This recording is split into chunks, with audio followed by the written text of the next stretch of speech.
I am not saying that to say that trans women aren't women. I am just saying that those pussies that they got, you know what I mean? I'm not saying it's not pussy, but that's like beyond pussy or impossible pussy. You know what I mean?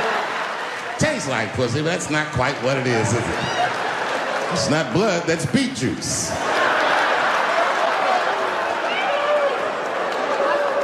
You gotta make life interesting like that, because the shit is flimsy.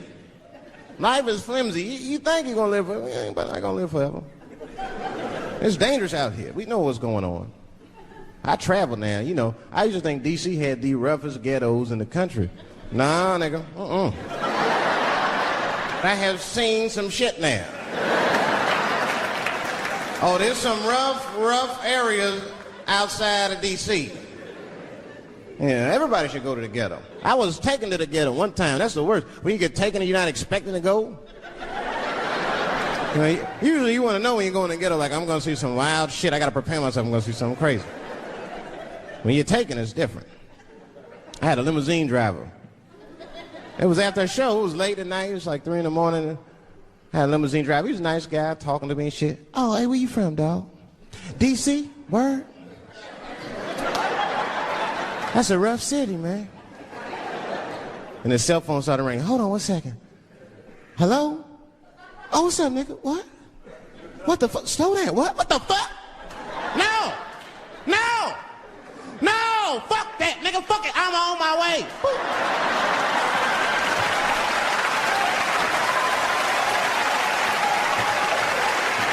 Hey.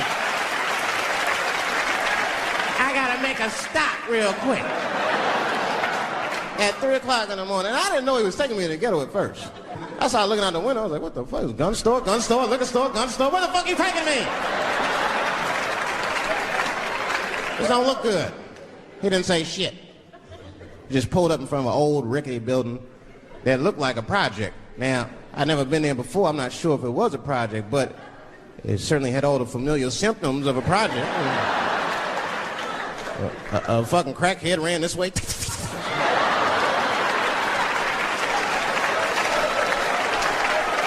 And then another one jumped out of a tree and shit. And I said, I'll be right back. And left me. Took the keys with him and just left me. At 3 o'clock in the morning, in front of a project, in a fucking limousine. This was not good. I was like, man, I gotta look around and see if I can see some landmarks and figure out where I'm at. Might have to escape on foot. Now, this is when I knew I was in a bad neighborhood. You only see this in the worst neighborhoods. Remember, it's 3 o'clock in the morning. It's 3 o'clock in the morning. I look out the window. There was a fucking baby standing on a corner. Look at this. And the baby didn't even look scared. He was just standing there.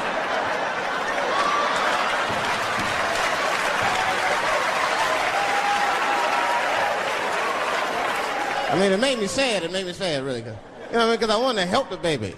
I was like, I don't trust you either. I'm sorry. Click. Click. The old baby on the corner trick, eh? I'm not going to fall for that shit. Where's this limousine driver? You know, I start feeling bad.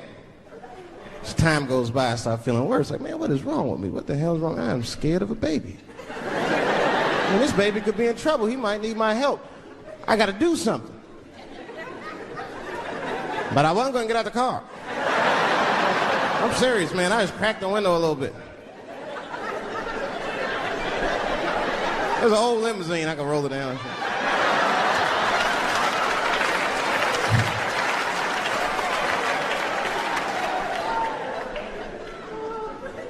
Hey, baby. Baby, go home, man. It's 3 o'clock in the morning. What the fuck are you doing up?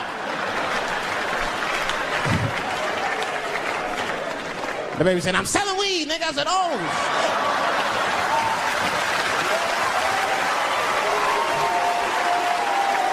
I wasn't expecting that.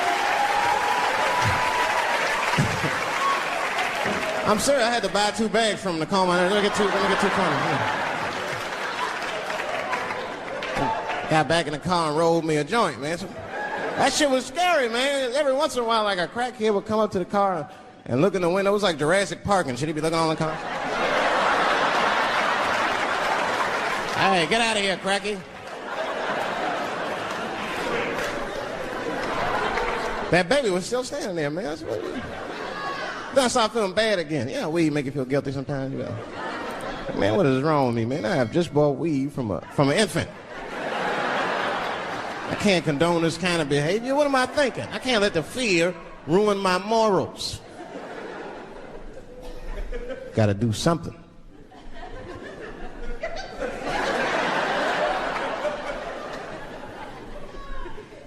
Hey, baby. Stop selling weed, all right? You got your whole life ahead of you. He said, fuck you, nigga, I got kids to feed. I said, God damn. Fuck, I need an alibi. I can't be no celebrity. This shit is just the worst. I'm seeing it. I see why stars are crazy now. These motherfuckers. I went to Disney World with my kids, which is a big deal for me. I don't get to see my kids so much. I do Chappelle show 20 hours a day. Sleep for like half an hour, raise my kids for 10, 20 minutes, and I go back to work. Now, this particular day, I got to hook up with the kids. We went to Disney World. Everybody at the park, fucking everybody. Hey, I'm Rick James, bitch. Hey, I'm Rick James, bitch. It's like, hey, man, hey. You mind not calling me a bitch in front of my kids? Time out, motherfucker. We take a day off. Even Mickey Mouse did it. I said, this is the most unprofessional shit I have ever seen in my life. Rick James, bitch. Oh, I was fed up. I caught that motherfucker with an uppercut. Bop! Knocked his head clean off. Everybody was screaming. Oh my God, oh my God. Mickey Mouse is Mexican. But everybody's getting along. I see that shit. I see it all around. Blacks and whites don't fight so much. You know who don't have no beef with anybody is Asian people. I see how y'all be doing.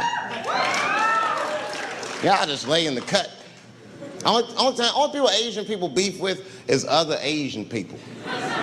Like if you call a Korean guy Chinese, I've done this. They will flip out. Hey! What make you think I'm Chinese? I am Korean. I look Chinese. Yes, motherfucker, you do look Chinese. That's why I said it. It's an accident. Nigga, to the untrained eye, you all look Chinese to me.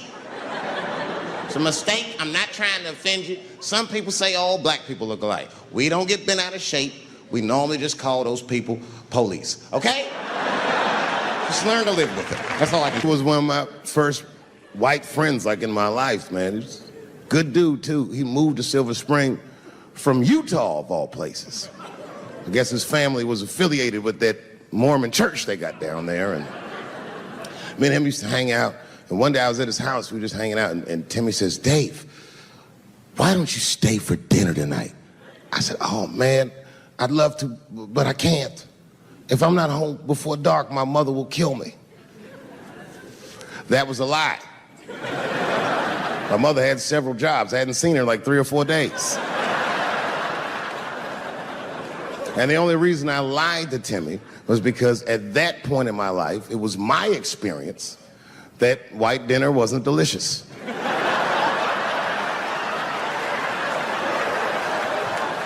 I'd rather go home and fry some bologna or some shit like that.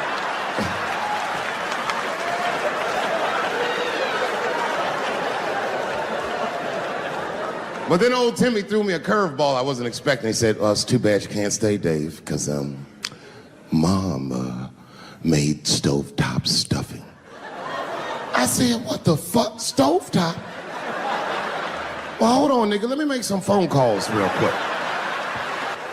I had seen that commercial so many times, I had dreamt of getting my hands on some of that stovetop stuffing. And finally, I met a motherfucker that actually had a box of stovetop in the house. I couldn't miss this opportunity, so I pretended to call my mother. And then I came back and I said, Timmy, you're not gonna believe this great news. Mom said I can stay. And he said, fantastic. He said, why don't you come with me and we'll help set the table and then we can say the blessing. I had no interest in setting this motherfucker's table or saying these crazy ass Mormon prayers. I just wanted that goddamn stuffing. So I told Timmy, I said, you know what, I'd love to help, but let me go wash my hands first. My plan was simple. Wash my hands slowly, and by the time I'm done, the table will be set, the blessing will be said, and all that there will be left to do is eat. Went to the bathroom. I washed my hands very slowly. I must have been in there for about 10 minutes. And suddenly, one of his mothers came to the door.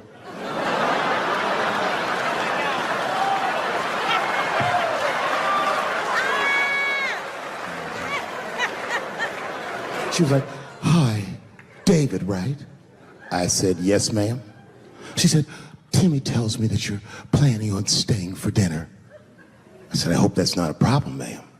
She says, no, it's no problem. In fact, we'd love to have you. It's just that we weren't expecting company. And I'm afraid there's not enough stovetop stuffing for everybody. So I kicked her in the pussy. Bam! Ladies and gentlemen, I told you I'm dope, nigga. I told you what I was gonna say and you still didn't see it coming. And that's why I make the big bucks.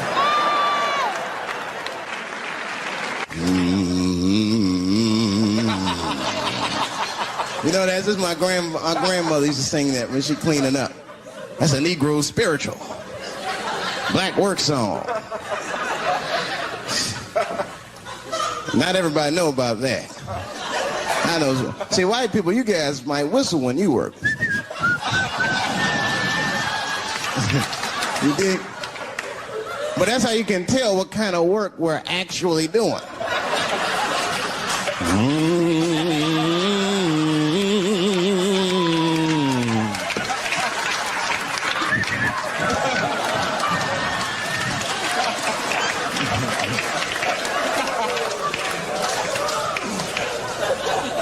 I study that kind of I do. Anything that has to do with race. I read a little here, see a little there. And I travel. That's always good.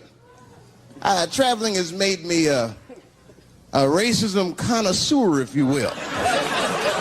You know, it's different from region to region. Anyone ever been down south? So you guys know what I'm talking about. And the racism down there is just it's perfect. It's due to a perfection. It's comfortable, it's out in the open.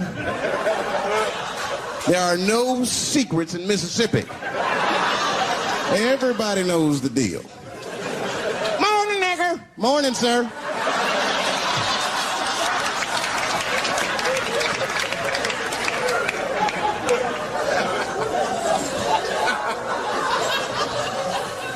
Not up here. You hit the big cities, man. It's different. It's always a secret. And we should do like them. We should keep our shit out in the open, then a little. I mean, with limits.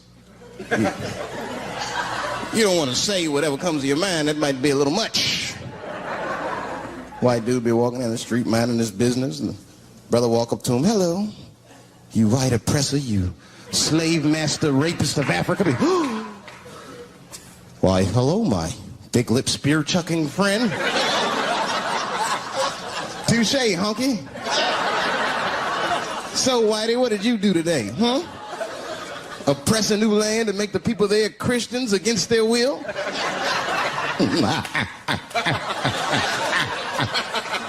What did you do, fellow? Burn those big black lips on a crack pipe as you missed your job interview? Easy, Whitey, you're cutting deep. All this chit-chat has got me thirsty. If you will excuse me for a moment, I'm going to go to the Korean store and get something to drink. Ching-a-ling. Hello. You slanted-eyed, ruining the economy in our neighborhood by opening stores and taking the money out the community. Chink! Well, good afternoon, you browse around but never buy anything, suspicious looking nigga. After a while, that might be too much.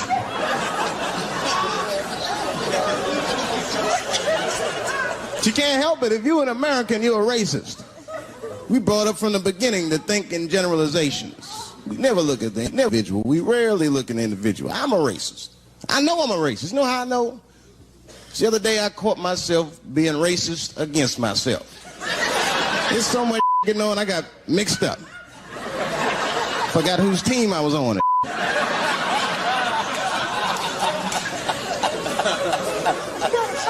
One time I was reading the paper, man, this story came on about this guy was suing a department store because they wouldn't let him play Santa Claus, you know, because he's black. And I was actually like relieved when the department store beat him. That's bad. But I wasn't ready for that. I wasn't ready for the idea of a black Santa Claus, man. That would suck. So we wouldn't get our presents to the 28th, 29th. Sorry I'm late, kids. Santa got caught up with some in Vegas. I had to sell some toys to get back. Shit. Where them cookies at? I heard that when Martin Luther King stood on the steps of the Lincoln Memorial and said he had a dream, he was speaking into a PA system that Bill Cosby paid for. Do you understand what I'm saying? The point is this. He rapes, but he saves. And he saves more than he rapes, but he probably does rape. Thank you very much. Good night. Boy. Yeah, tough time for the blacks. I'm not gonna say nothing about the police. I'll leave that for Chris Rock.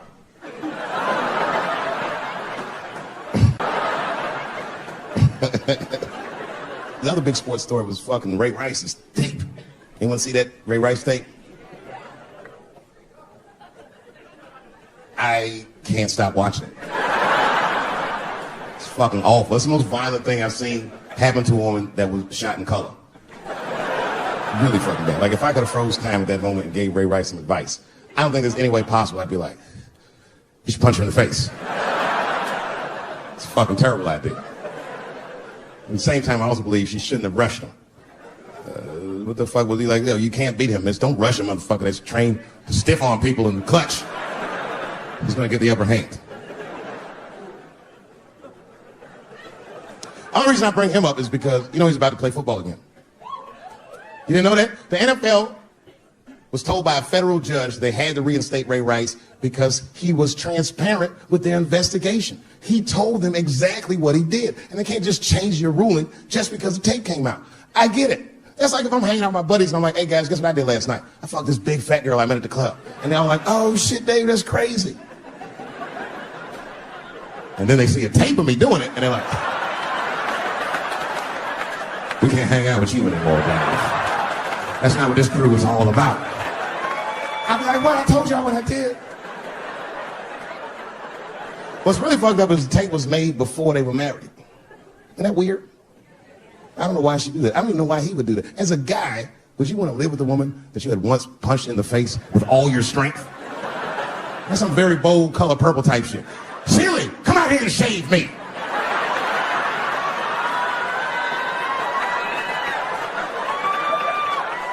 You know your fucking mind? I had to ask an older friend of mine just to get some perspective. This older black dude. Actually, the fairest person I've ever met. And I asked him, I just said, hey man, I said, did you see that Ray Rice video? And instantly he was like, David, that shit was disgusting. And then a moment later he goes, I wonder what she said to him. I don't think that matters. I think the idea is you're not supposed to punch her in the face. My wife says terrible shit to me. My wife once called me a pussy in front of dinner guests. I know, I started to get mad, but then I was like, fuck it, she's probably right. I am a pussy, I admit it. I'm soft and warm and persuasive like a real pussy. Right. And then I said, and if you don't take care of me properly, I might stink like your pussy. Oh, we fight dirty in the Chappelle household. It's not a big deal. No. If you want to get to the bottom of a matter of the heart, what you're supposed to do is ask a woman. Now, actually, there's 2 women that I know. They're both college professors in this little area I live in. And I meet them twice a week at Starbucks for coffee. Talk about important shit. And I asked the girls who was in the coffee clutch, I said, yo, why y'all think that this woman stayed with Ray Rice after he punched her in the face with all his strength? And one of my girlfriends said, David, you need to wake the fuck up. She's staying for the money. Well, now, wait a minute, because my other girlfriend was like, I disagree. I think that she actually loves him. And I said, wait a minute, ladies, you know what? I think that you're both right. And what I was doing when I said that was preserving the possibility of a threesome with these bitches. I've been chipping away at this pussy 1 cup of coffee at a time for like 4 years.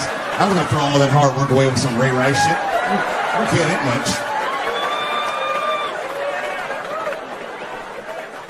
much. I'm just being real. It's fucked up, man. It's a tough time for the blacks. I love you too. And then here comes the banana peel. I'm waiting on it in a second. You know, that's how it starts. I saw in the paper today that the guy that threw the banana at me got arrested again because he threw a banana at another motherfucker in a bar in Santa Fe. Look it up online after the show. He actually did that. And that guy was black too. I'm just saying. And you know what the guy said he did it at night? He said, I did it because Dave Chappelle is racist. So, nigga, that's not the best way to handle that if I am racist. What if Martin Luther King just went around throwing tuna casserole on white people? Would that work? Huh? I see your girl bubbling. She was drunk as hell, buddy. Listen, sir, I don't know what she's saying, but just take my advice. Get some water in her, or you're going to have some dry pussy when you get home.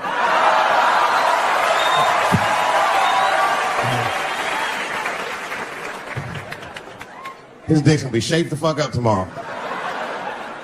Santa Maria. Who got a cigarette in here? Anyone got a cigarette in the bar? Yeah, you fella. Yeah, please. Well, let me see this. This is a Marlboro menthol. This could have been anybody. If it was a Newport, I'd be like a black dude threw that out. But a Marlboro menthol, that's one of them riddles.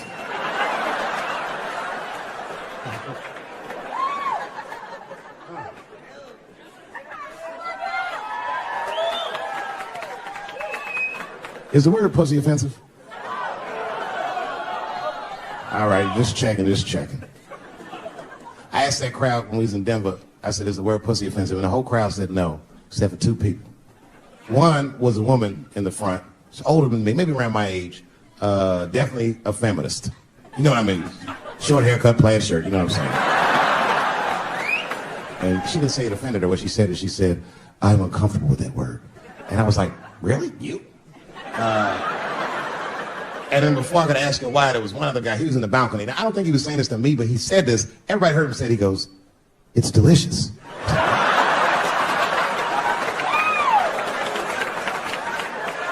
I don't think I've ever heard pussy called delicious before in my life.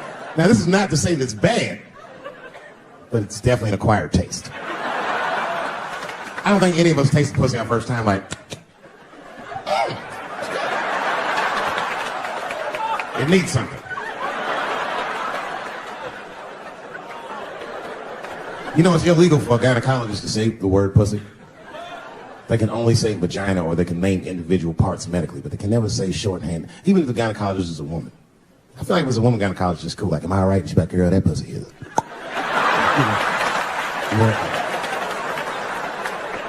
I don't think men should be allowed to be gynecologists. That shit is a conflict of interest. Even when my wife was pregnant, we used to go to the gynecologist. And he'd put her legs up in that stirrup like this. He'd be like, all right, Mr. Chappelle, just try to relax. I push, back up, motherfucker, I got this. Just tell me what to look for.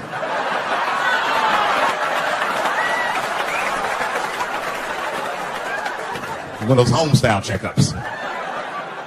There's too many ethical questions when men do that. Like, can a gynecologist lose their license for smelling their fingers during an exam? Is that illegal? How could they not? These are men. It's like if you have a good barbecue, you don't even think about it. You just...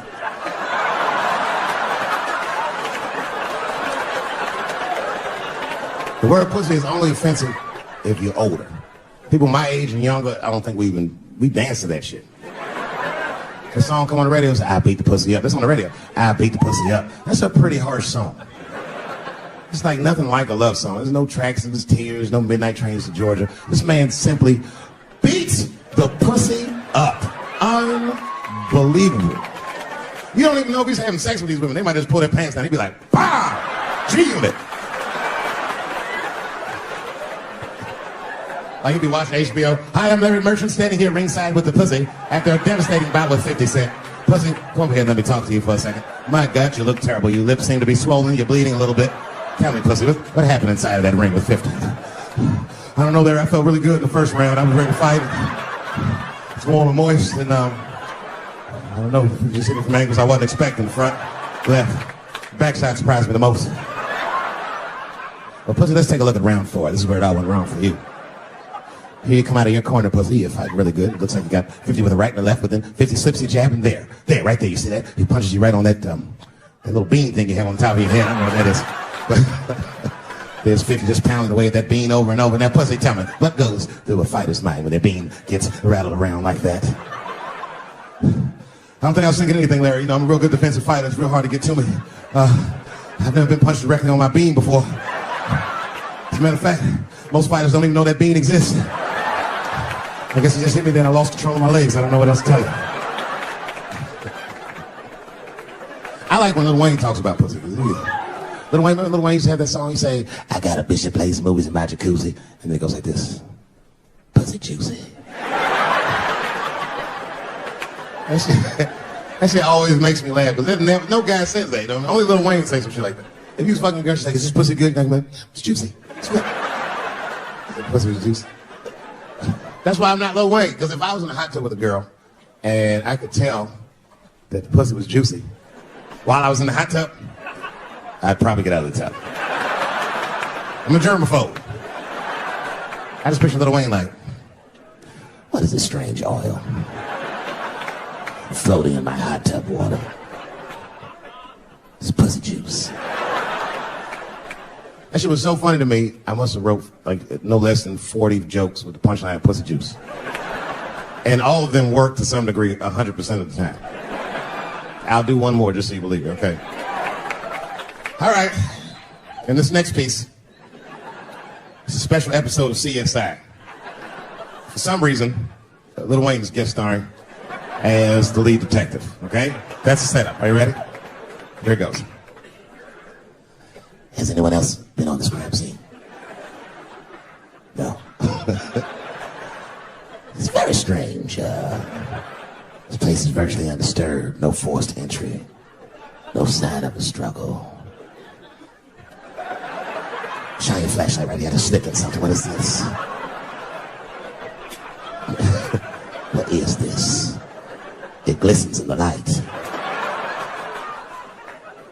Smooth to the touch.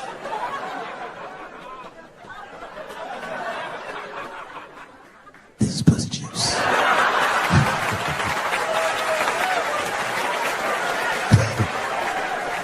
She must have been seen Indian style.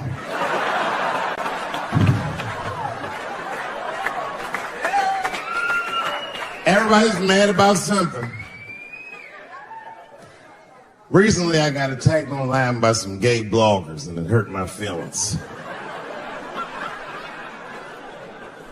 I have no problem with gay people, but I fucking hate bloggers.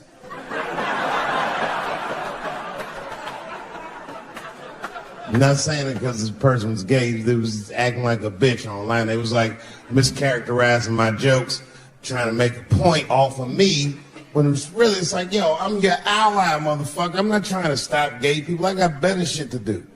This motherfucker was saying things trying to get gay people to beat me up. Seriously, he was like, Dave Chappelle's jokes. I don't know how he actually talks when he's making his voice up. Dave Chappelle's jokes were an affront to the manhood of all gay men. What the fuck does that mean? I didn't say anything that would allude to gay men not being men. I know you men. In fact, what could be manlier than fucking another guy in the ass. It's the most gangster shit I've ever heard of in my life. I told you I'm not cut out for that. I'm a pussy. And you know what I said? That's all I said. First of all, I'll tell you right now what I said. And I will tell you that this was not a joke. It's a true story. And I just happened to tell it. All right, what happened was I went to a gallery party. All right? I don't know who in here has ever been rich before, but these are very nice parties. You know, wine and cheese and baller conversation. And there was a few eccentric types, one of which was a very wealthy man that happened to be wearing a dress. I don't know what you call him now. He was a tranny or a drag queen, perhaps. Whatever it was definitely a man. And this man was definitely on drugs. I don't know what kind of drugs he's on, but I knew he had too much. He didn't look good. It's like this. He's like, he looked sick.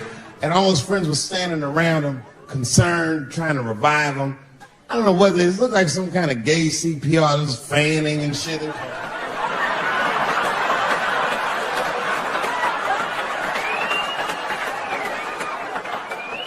I saw all this from a distance. Now, I should have minded my own business, but I got curious. I was like, oh. And I went over there. All I said, excuse me, gentlemen, is he okay? And then they looked at me like I was evil. She is fine. I said, word? Oh. I'm sorry, I didn't know this is what we were doing. Here's my thing. I support anybody's right to be whoever they feel like they are inside. I'm your ally in that. However, my question is, to what degree do I have to participate in your self-image? Is it fair that I have to change my whole pronoun game up for this motherfucker? That doesn't make sense. Seriously. If I put on an Argyle sweater and I'm like, hey everybody, I feel like a white guy in the sweater and I want some goddamn respect and a bank loan. It's not gonna work. Give a fuck how I feel, why should I give a fuck how you feel? Okay. Before I did Killing Them Softly, when I was 22, HBO gave me the biggest opportunity of my life at that time. They gave me a half-hour special, but this shit was not like a special, you know what I mean? It was like, it was generic. It didn't even have a title. It was just Dave Chappelle. And I shot it in San Francisco at a place called Broadway Studios, which is on the second floor of a building. And beneath Broadway Studios is a nightclub. And the special was only supposed to be 30 minutes. And I got ready, I practiced, I did all the shit I was supposed to do.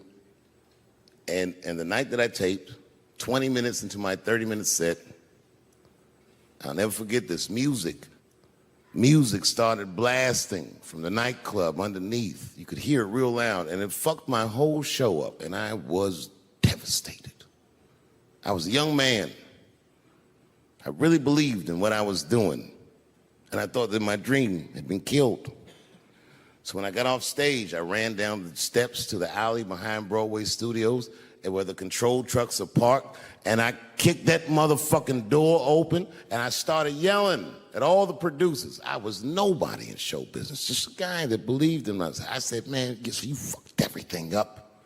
That fucking music, what the fuck were you thinking? And there was a guy who was a big-time producer, I ain't saying no names, and he stood up, and he said, hey, kid, sit the fuck down. He said, we didn't ruin anything. He said, we made a deal with that nightclub to not play music, and they didn't honor the deal. And I said, who didn't honor the deal? And he pointed to a guy. I'll never forget it. It was an old white man sitting in the Ford Taurus by himself.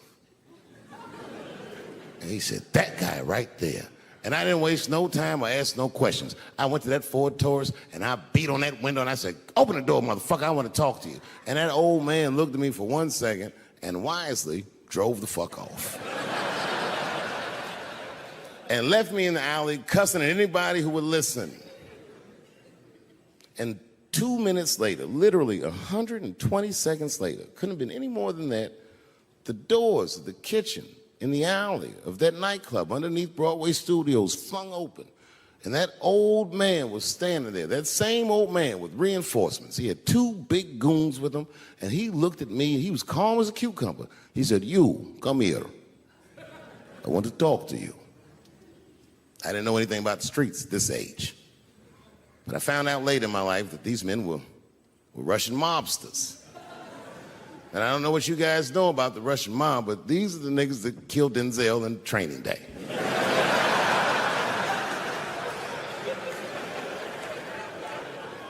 And all the producers knew what I was up against. They said, Dave, do not go in there. And I said, fuck y'all. And I walked right into that kitchen, and they closed the doors behind me, and it got dark as fuck in there. And I knew, I'm not dumb, I knew I was in a bad situation.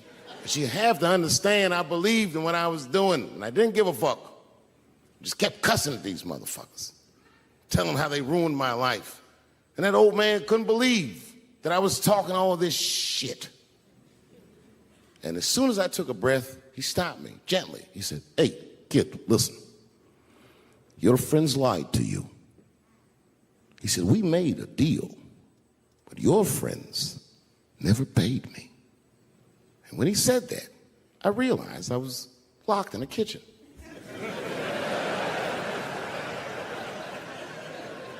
I realized he was telling the truth, which would make me wrong. And the very moment that I realized I was wrong, for the first time, I was afraid. You see, it's a funny thing if you believe you're absolutely right. You can get drunk off the feeling of how right you are. That's why gay people are so mean.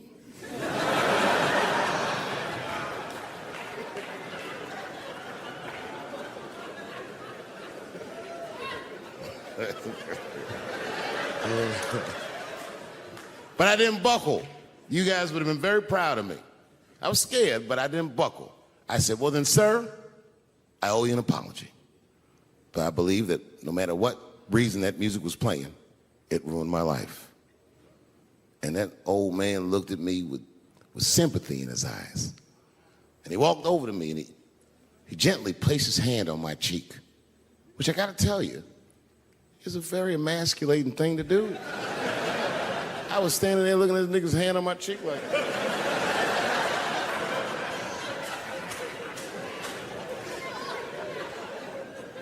And he said, you are a real man. And he tapped me on my cheek. Real soft. Just like that. The doors opened back up. The light from the alley flooded into the kitchen. And I just walked out alive. I lived to fight another day. And in that moment, I learned one of the most valuable lessons of my life, and I have to share it with you. And that lesson is this. In your life, in any given moment, the strongest dream in that moment wins that moment. I am a very powerful dreamer. Yeah, I'm not lying.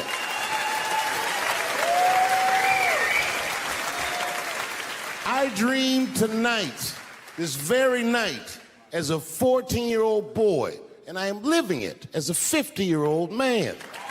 My dreams are very strong.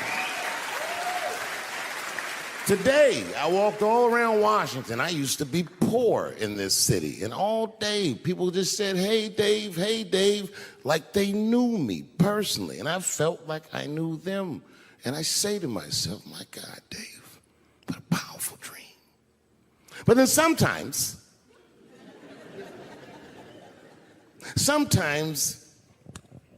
I feel regular. Feel like myself. Maybe I'll smoke some weed and be at some nightclub and feel shy. But I'll look across the nightclub and I'll see some guy that no one's ever heard of. But this nigga worked all week and got bottle service. And his bitches bringing Moet with sparklers to him. I picture in my mind he's Persian. He's doing some kind of weird Persian dance. And he got 6 bitches at his table because he got so much liquor, and they all call him saying, "Go Cena, go Cena." And I'll be looking across the room like, oh my God, I'm in that guy's dream. I can hear him telling his friends, "Hey, how was the club last night?" "Man, that shit was fantastic. I had bottle service. I seen Dave Chappelle across the club looking at me like, ooh, who was that?" And that's the trick to life. You have to be wise enough to know when you were living in your dream. And you have to be humble enough to accept when you're in someone else's. It's why I don't judge between Will Smith and Chris Rock. Because you guys look at them as big ideas, but I look at them as fellow dreamers. I can't judge between them because I see myself in both of them. I am Will Smith. I am the man that cannot take it anymore and will slap the shit out of the next person that says a crossword to me or somebody that I love. And I am Chris Rock. I am the man that can get slapped in front of the whole world and keep my composure so I don't fuck anything up. That is what men do. Men make boundaries. Men enforce boundaries. And men test boundaries. And no man tests more boundaries than a trans man.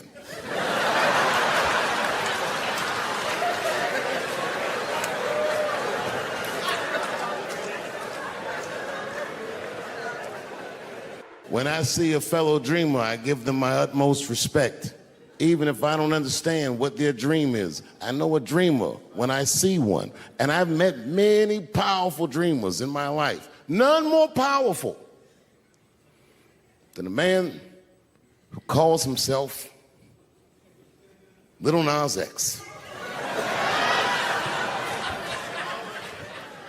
I met this nigga at a party. I had no idea who he was. But the minute he walked in that party, I knew I was in his dream. Everybody in the party was another dreamer. Everyone was famous, but when that nigga walked in, he was dressed like C-3PO. He was shining.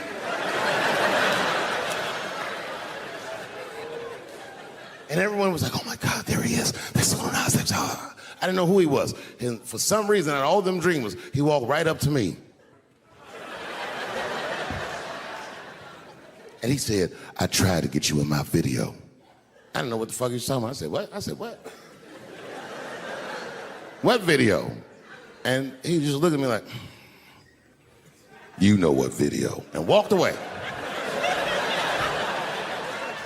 And I watched him walk away. I said, "Man," I said, "this nigga's having a very powerful dream."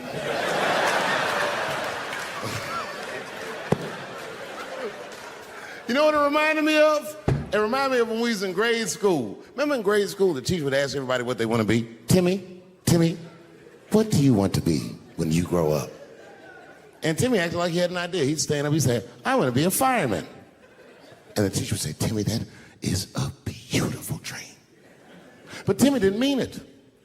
Timmy said he wanted to be a fireman because deep down, Timmy's attracted to fire.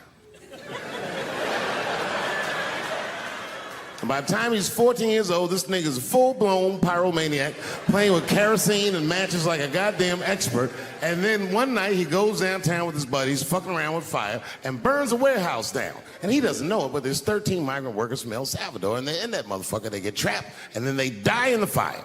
Isn't that a tragedy? Well, it was an accident. He's only 14 years old, but he's black. So they try him as an adult. And Timmy ends up spending the rest of his life in jail. Dream deferred. Burp, burp.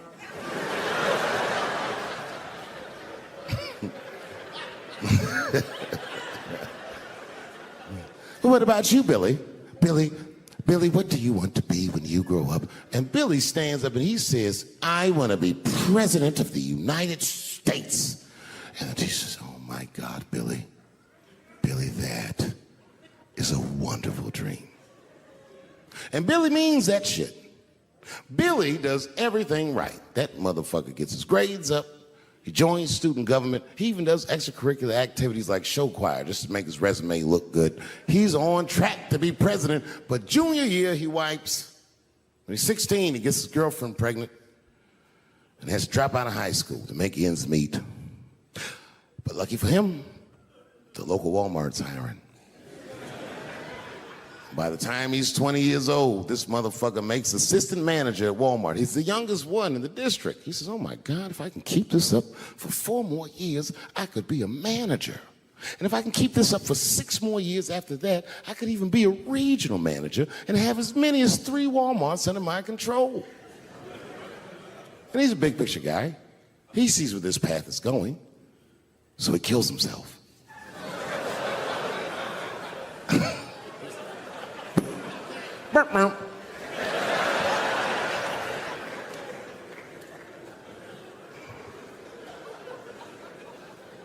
Well, what about you? What do you want to be when you grow up? I don't want to say, because I don't want the other kids to laugh at me. Who cares if they laugh? Your dream is yours. Own your dream so they can come true. Say it loud and proud. What do you want to be when you grow up? Little Nas X. And that nigga stood up in front of the whole class. I want to be the gayest nigga that ever lived.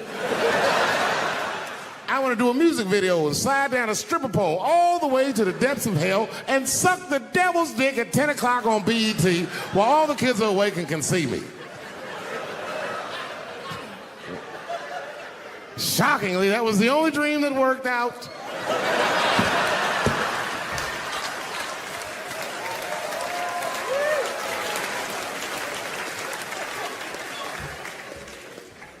That's why I'm here tonight in the city where I built the dreams that I live. Because I wanted to tell you all that they came true. And I wanted to thank you all for making the man that I am today.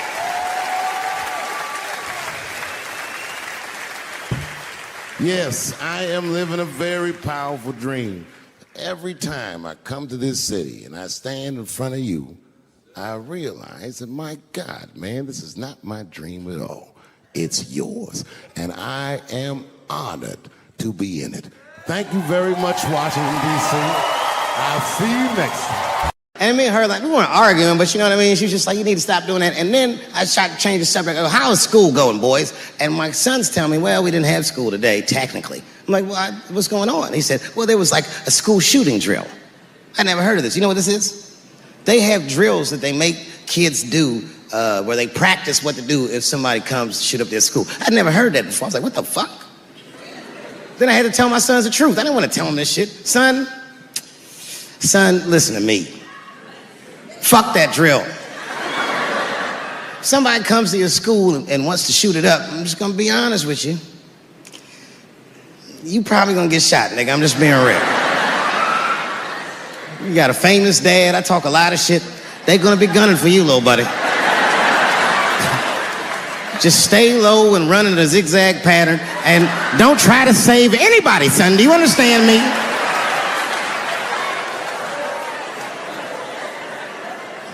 Why would you have kids rehearse for some shit they have no control over? All you're doing is training these kids to worry. It's the stupidest drill I've ever heard of. And while you're in there training them during these drills, well, aren't you training the shooter too? This nigga's in here listening and learning like the other kids.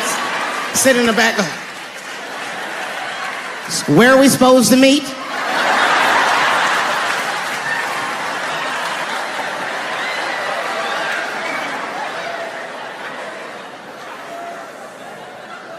If you're a parent, this shit is terrifying. This shit is real scary. All the parents is looking at each other crazy. Because we know as parents that one of us is raising the shooter. Just don't know which one of us it is. All we know for sure is that if you're a white parent, the chances that it's you exponentially higher than the rest of us. And shooting up school is a white kid's game. It's fucking crazy. You know, I hated school too. It never occurred to me. Kill everybody in school? It's fucking crazy. Just do what I did, nigga. Try some things. Have you skipped school, nigga? Skip school. Take a walk and meet some other kids. Fuck school, nigga. Try drugs. Have you tried drugs out, nigga? That might...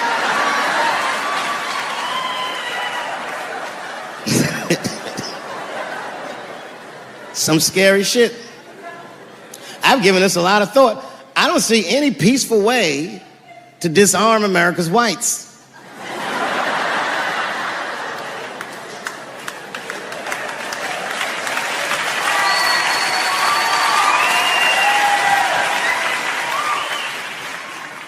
There's only one thing that's going to save this country from itself. Same thing that always saves this country from itself. And that is African Americans. Right. And I know the question that a lot of y'all have in your minds is, should we do it? Yeah, fuck yeah, we should do it. Listen, no matter what they say or how they make you feel, remember, this is your country too. It is incumbent upon us to save our country. And you know what we have to do. This is a fucking election year. We gotta be serious. Every able-bodied African American must register for a legal firearm.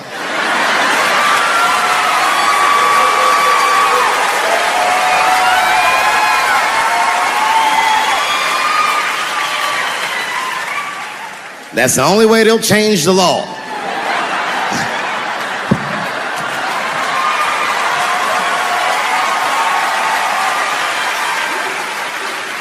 I hate guns, personally. I can't stand them. Yeah, but I have several. I don't want them, but I feel like I need them. Don't forget where I live. I live in Ohio. And anyone that knows anything about Ohio knows that even the word Ohio is an old Native American word. It means, literally, land of poor white people.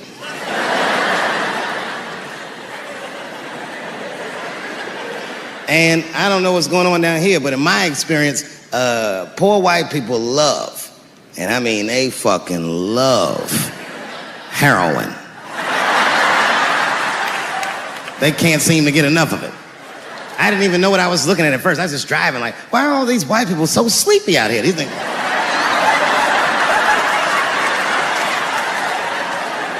It's really bad. As a matter of fact, I was coming out of a nightclub the other night in Dayton, and I had parked my car in the alley, and no one was out there. I didn't have no bodyguards or nothing. I was home. I figured everything was fine. And as soon as I opened my car door, all by myself, suddenly one of these heroin-addicted whites just pops out of a trash can. It scared the shit out of me. I screamed, ah!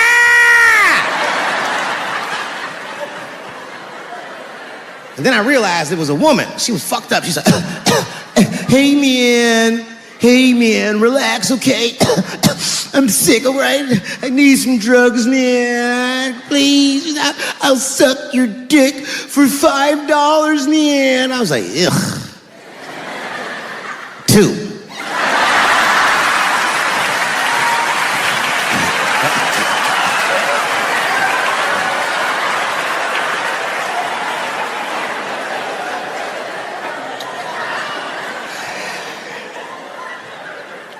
Obviously, I'm joking. This opioid crisis is a crisis. I see it every day. It's as bad as they say. It's ruining lives. It's destroying families. Sadly, you know what it reminds me of, seeing it? It reminds me of us. These white folks look exactly like us during the crack epidemic. You know, it's really crazy to see. And all this shit they talk about on the news about how divided the nation is, I don't believe it. I feel like nowadays we're getting a real good look at each other. It's wild because I even have insight into how the white community must have felt watching the black community go through the scourge of crack.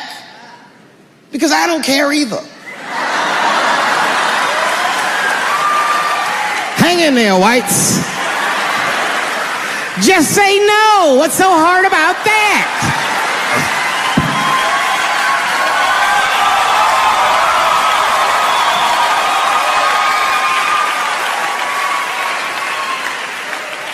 Remember when y'all said that to us? But it's okay.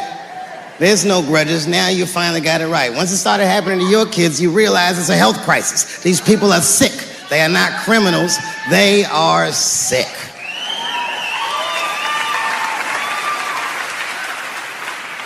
Be that as it may, I'm armed to the teeth. First gun I bought was a 12-gauge shotgun. I didn't want the gun. Remember, though, I'd moved to a farm, and I was sitting there on the porch, and I see a white dude walking across my property, entitled, like he's supposed to be there. He had a rifle over his shoulder, too. Ain't that a bitch? I said, what the fuck is this guy doing on my property? I was mad as shit, but I was unarmed. So I ended up just waving to this motherfucker like a bitch. I was just like...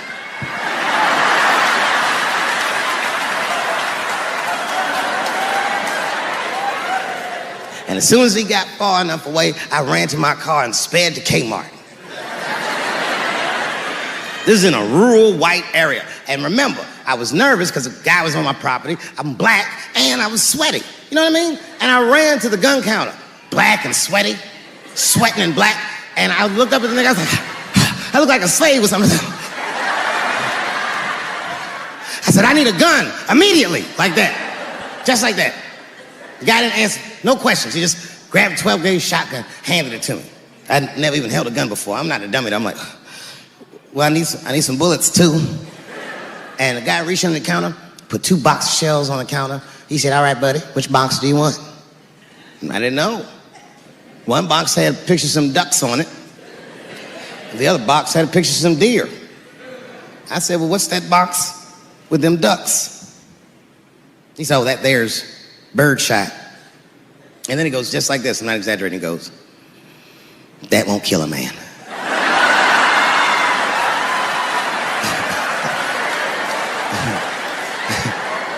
He said, it'll just pepper him up nicely. I said, what the fuck? Pepper? You know what it means to pepper a motherfucker up? It means that when the shell explodes, hot BBs will shoot out of the barrel of the gun, not killing a motherfucker, but penetrating their skin and shallow flesh. Boy, that's gotta hurt. Hot BBs? Ha ha! Remember when Dick Cheney shot a motherfucker in the face and he lived? That was birdshot. I said, well, what's that box with the deer on it? He goes, oh, that there's buckshot. That'll put a hole in the goddamn truck. Thank you very much for being here. But before I start tonight, I just wanted to read a brief statement that I prepared. I denounce anti-Semitism in all its forms. And I stand with my friends in the Jewish community. And that, Kanye, is how you buy yourself some time.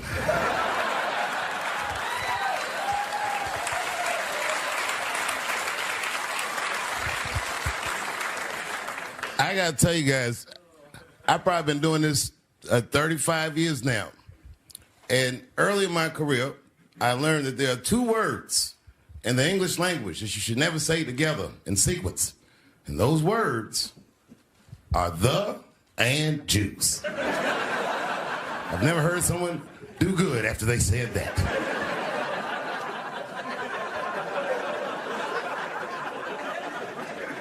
Kanye's gotten into some scrapes before. Normally when he's in trouble, I pull up immediately. But this time I was like, you know what? Let me see what's gonna happen first. Let me see. Just want to see where this is all going. I can't even remember how it started. Vaguely, I remember it started with a tweet, strange tweet. It was like, I'm feeling a little sleepy. I'm gonna give me some rest, but when I wake up, I'm gonna go DEFCON 3 on the Jews. And then he just went to bed. I was up all night worried. What is he gonna do to the Jews?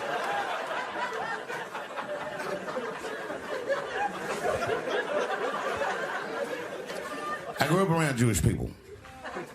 I have a lot of Jewish friends. so I'm not freaked out by your culture. I know a little bit about it just from hanging around. Be like, yo, let's go out at school tomorrow. They'll be like, we can't go out. It's Sha-Na-Na tomorrow. I'll be like, what? What is Sha-Na-Na? I had so many questions. Why do some of your people dress like Run DMC?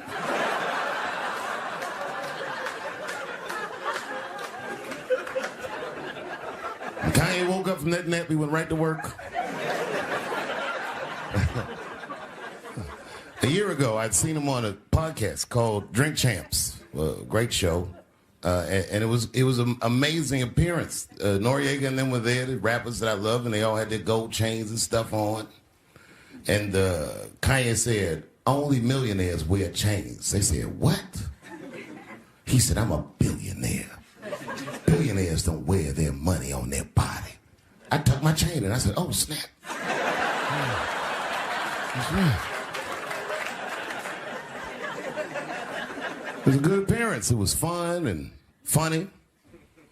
But when he woke up, he went on Drink Champs again. This time, he was on one. He was mad about something.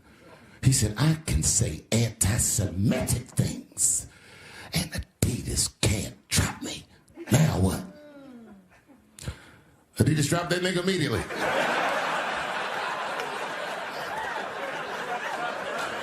Ironically, Adidas was founded by Nazis. And they were offended. I guess the student had surpassed the teacher.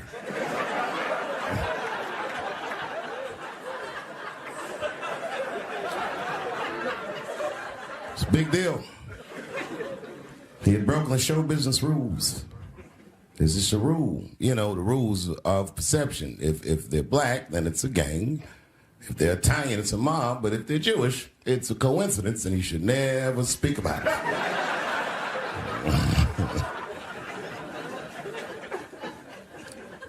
Kanye got in so much trouble, Kyrie got in trouble.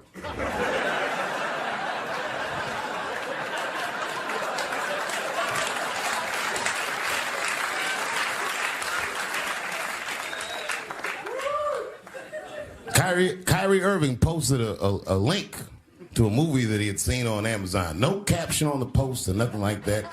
But apparently this movie had some, I don't know, anti-Semitic tropes or something. It was some weird title like From Hebrew to Negro or something. And the NBA told me he should apologize, and he was slow to apologize. And then the list of demands to get back in their good graces got longer and longer, and this is where, you know, I draw the line. I know the Jewish people have been through terrible things all over the world, but you can't blame that on black Americans. You just can't. You know what I mean? Thanks for the one person that said that. A fair punishment would be he should just post a link to Schindler's List and y'all write your own captions.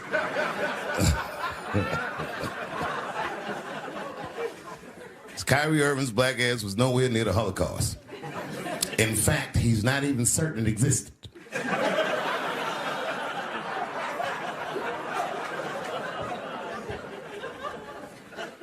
I saw one news pundit screaming about Kanye. She said, mental health is no excuse for that type of language. Yes, it is, bitch. You can kill somebody if you're mentally ill. Listen, okay, I don't think Kanye is crazy at all. I think he's possibly not well.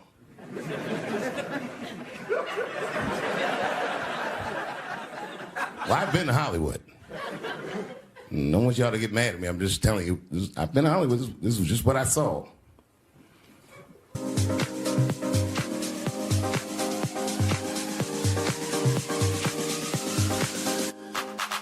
Whatever you do, don't fall for me. Don't put your trust in me. Don't even lie for me. I want you, honey. I don't get you. It's a lot of juice. Like a lot. But that didn't mean anything. You know what I mean? There's a lot of black people in Ferguson, Missouri. Doesn't mean we run the place.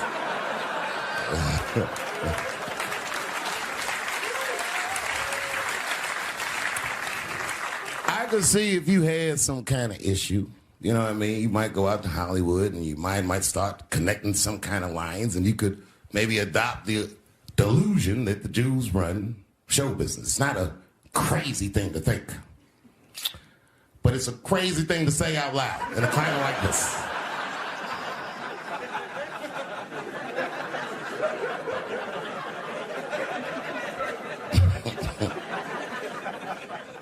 Now the midterms are over in this crazy climate, and I got to tell you, I feel like this midterm, like all of humanity, depends on it.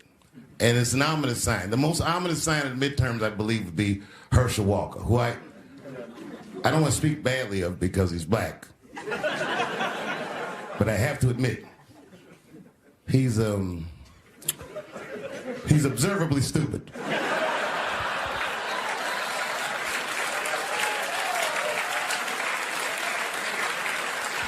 Even when he's not talking, his mouth be open a little bit like. He's the kind of guy that looks like he thinks before he makes a move on tic-tac-toe.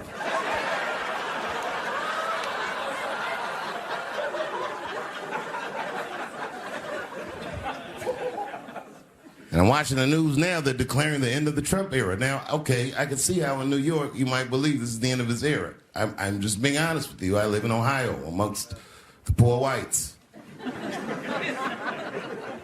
A lot of you don't understand why Trump was so popular, but I get it, because I hear it every day. He's very loved. And the reason he's loved is because people in Ohio have never seen somebody like him. He's what I call an honest liar. Well, I'm not joking right now. He's an honest liar. That first debate, I'd never seen anything like it. I've never seen a white male billionaire screaming at the top of his lungs, "This whole system is rigged," he said. And across the stage was a white woman, Hillary Clinton and Barack Obama, sitting over there looking at him like, "No, it's not." I said, "Now, wait a minute, bro. It's what he said." And the moderator said, "Well, Mr. Trump, if in fact the system is rigged, as you suggest, what would be your evidence?" You remember what he said, bro? He said, "I know the system is rigged because I use it." I said, "God damn." And then he pulled out an Illuminati membership card and chopped a line of cocaine up and did it right into the podium.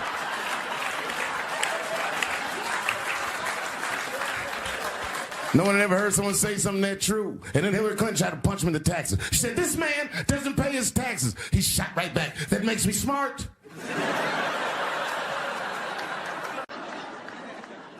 You know who I feel real bad for is Indians.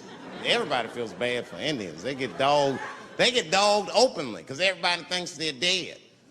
These motherfuckers are not all dead, all right?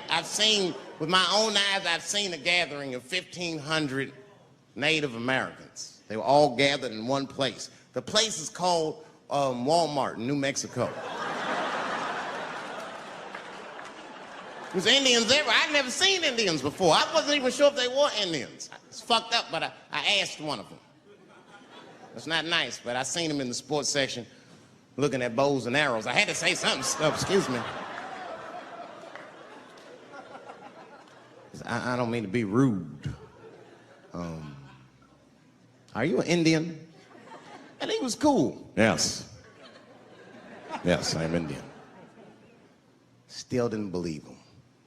I had to test him to be sure. This is fucked up. But I had a gum wrapper in my pocket, so I balled that shit up and I threw it on the floor. And a single tear came out his eye. I said, "Oh, shit." I had so many questions. So what tribe are you from?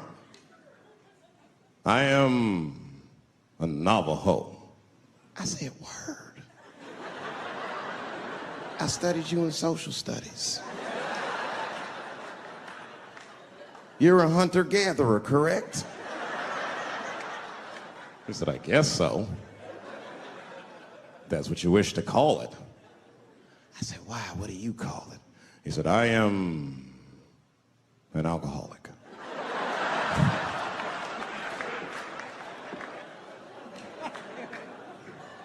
I said, "Well, what's your name, dog?" He said, "Please, dog is my cousin." That was a good guess. "My name is Running Coyote." "What is your name, friend?" And that shit caught me off guard. I mean, I didn't want to say my name was Dave to a motherfucker named Running Coyote. This don't feel good enough. He just put me on the spot. I said, huh? My name what? Oh, my name's Blackfeet. Then I changed the subject. Forget about me. What's going on with you? I want to meet your chief. Why don't me, you, and your chief and your friends get together tonight? We could have a real live peace pipe smoking ritual. We need to celebrate, nigga. I thought you were dead. And he set it up. It was beautiful. It was just like I dreamed. We was all sitting around. Them Indians was beating the drum. Some other Indians came out the back with a long blanket that was folded in half and put in front of us. Opened that shit up, and on the blanket was a long wooden pipe with feathers. And bags of weed were all over the blanket. Chief walked over.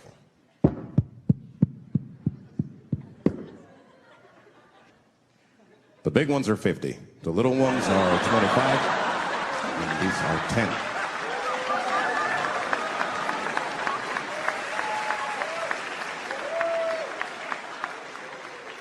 Me and those Indians got high as shit. I was baked. I told the chief, he was talking, I cut him off. Time out, chief. Sorry to interrupt. Fucking smashed, man. The weed's too strong. I'm itching. This is PCP. The spirits have got me. Chief, the spirits have got me. And the chief threw some water in my face. Calm down, blackface. Splash. I said, hey, it's Blackfeet, motherfucker. Take it easy.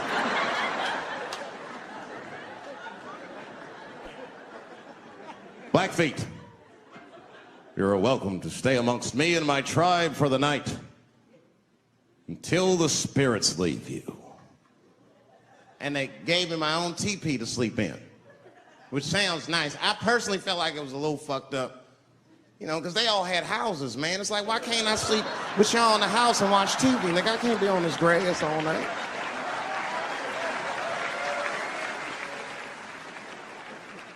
Yeah, Indians is rude, man. Everybody's rude. Indians, they eat nasty food. All they ate was corn and shit. Doritos, I think they call it. That's right. People only see the surface. They see the division in our foods. Just because I eat chicken and watermelon, they think that that's something wrong with me. Let me tell you something. If you don't like chicken or watermelon, something is wrong with you, motherfucker. There's something wrong with you. Where are all these people that don't like chicken and watermelon? I'm sick of hearing about how bad it is. It's great. I'm waiting for chicken to approach me to do a commercial, nigga. I'll do it for free, chicken. It's the least I can do. They make fun of Latin people for eating, what y'all eat? Beans, rice, corn. Listen, that's not a reason to hate a motherfucker, all right? It's funny, but it's not a reason to hate. The only reason these things are even an issue is because nobody knows what white people eat. You've been very good at keeping that shit a secret amongst yourselves. I study white people. You don't know that. I'm writing a paper on you. Not even for school, nigga, just to do it, just to get, I'm just doing this independent research. I'm spending my money, that's why I'm working so hard. I follow you around grocery stores. They freak out. I just try to peek in the cart. They always say, get away from my cart, nigga. What are you looking at? Chicken and giblets are over there. You must be lost. These are vegetables.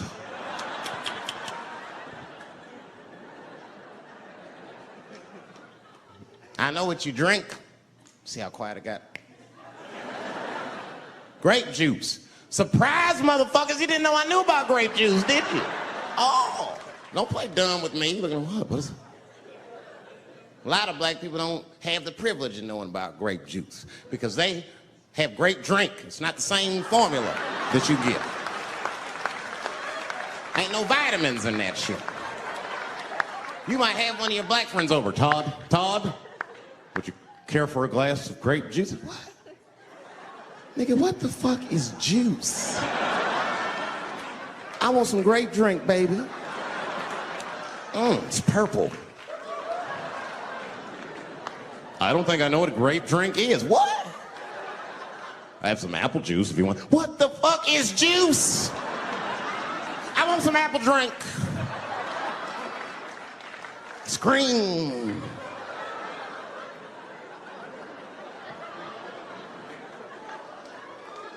Remember that commercial for Sunny Delight when all the kids run in from outside playing and they all run to the fridge? All right, I got some purple stuff, some Sunny D. As soon as you say Sunny D, all the kids go, yeah! Watch the black kid in the back. If you ever see that commercial again, look at that black kid. He'd be like, I want that purple stuff. That's drink, nigga. That is drink. They want drink. I want all them vitamins, nigga. I want drink. Sugar, water, purple. That's the ingredient. Sugar, water, and of course, purple. It's too fucking much. I got a lot of things to talk about tonight. First of all, I've stopped smoking weed. With black people, you didn't let me finish, motherfuckers. God damn. I'm sorry, black people, to break the news so publicly, but I can't smoke with you anymore. Every time I smoke weed with my black friends, all you talk about is your trials and tribulations. I'm sick of that shit. I got my own problems. Nigga, that's a waste of weed. I'm smoking weed to run away from my problems, not take on yours. From now on, I smoke weed exclusively with white people. Calm down, motherfuckers. You win by default. You got good weed conversation. All white people talk about when they get high is other times that they got high. I can listen to that shit all night. Dude, remember at Frank's last week? It's fucking smashed, man. And catalogs everything they drink. 2 shots of Jaeger, tequila, 4 bong hits, man, beer, cheeseburger. That shit is great. Only bad part is you cannot pass out around white people. Every time white dudes pass out around each other, they always do some borderline gay shit when the guy's asleep. Frank fell asleep, so we like stuck a carrot in his ass and put shaving cream on his balls. Like, why, motherfucker? Why'd you do that to a friend of yours? He trusted you enough to sleep around you? You gonna put a carrot in his ass? Is that nice? I tell you right now, if I put a carrot in a black dude's ass, a nigga will kill you when he wakes up for some shit like that. That is an automatic death sentence on the street. It's a rap for you. I'm gonna kill that motherfucker. I thought y'all was friends, baby. What happened? I fell asleep at his house, right? We was drinking, and I fell asleep at his house, and while I was sleeping, right? I'm just gonna kill that motherfucker, all right? That's all you need to know. And fuck carrots.